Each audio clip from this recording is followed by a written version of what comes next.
नमस्कार माझे शेतकरी मित्रांनो, मी विद्यासागर रावणगावे।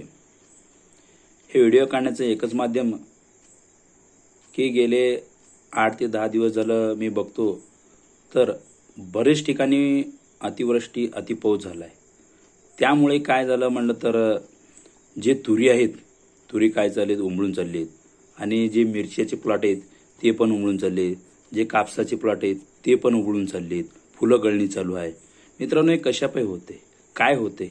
गेले 50 वर्ष झालं आपण शेती करतो, पण ह्याच्यामध्ये कारण काय त्याच्या मागे तुम्हाला माहिती नाही, आपण विचार पण करत नाही। मित्रांनो, मी गेले अनेक दिवस झालं मी या क्षेत्रामध्ये काम करतो, शेतीमध्ये, आणि माझी संकल्पना आहे की शेतकरी हा वाचला पाहिजे, आणि शेतीमध्ये काय कमतरता होते, काय होते, कशामुळे नुकसान होते, आणि शेतकरी हा वाचला पाहिजे, आणि शेतकऱ्याचं उत्पादन वाढलं पाहिजे, आणि खर्च पण कमी झाला पाहिजे।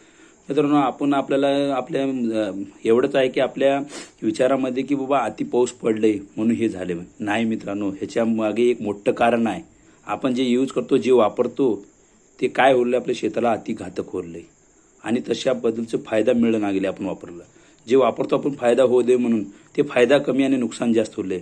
मित्रांनो, तुमची जर तूर उमळून गेलेली आहे, त्या ठिकाणी 20% ते 40% उमळून गेले, त्या ठिकाणी ह्या टेक्निकचा जर वापर केला ते तुमचे जे 40% उमळून गेले ना, ते राहिलं 60% आहे त्याला रिकवर करू शकता, आणि जे रिकवर झाला होणार 100% आणि झालं तर ते तुमचं जे 40% जे खराब झालेलं आहे ना, ते 60% पूर्ण भरपूर करून टाकू देईल।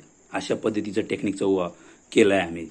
आणि मित्रांनो, ज्या ठिकाणी अनेक ठिकाणी कापसाची सुद्धा गळण होत आहे, फूल गळत आहे, त्याची सुद्धा रिकव्हरी होत आहे।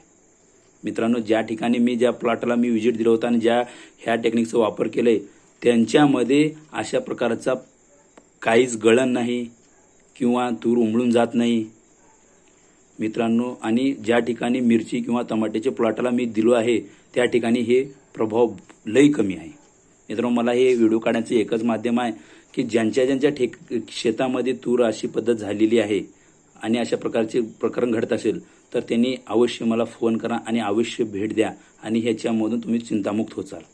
आणि मित्रांनो, आता जर बघता तर अतिवृष्टी झाले, तर आता उगं बसलो तर मला काय म्हणायचं आहे, नंतर आणि एक 4 महिन्याने काय होते म्हणलं तर पाऊस कमी होते, आणि पाऊस कमी झाल्यामुळे काय होते, आपली वल वाळते, वल वाळल्यामध्ये आपल्या काय होते, जे तूर आहे ते तूर काय म्हणतात नंतर फुलं गळतात, फुलं गळल्यामुळे जे काय म्हणतात शेंगा लागण्याचे कमी होतात, शेंगा कमी लागल्यामुळे आपलं उत्पादन कमी होतं।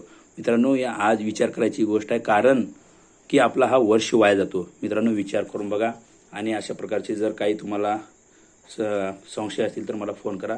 धन्यवाद।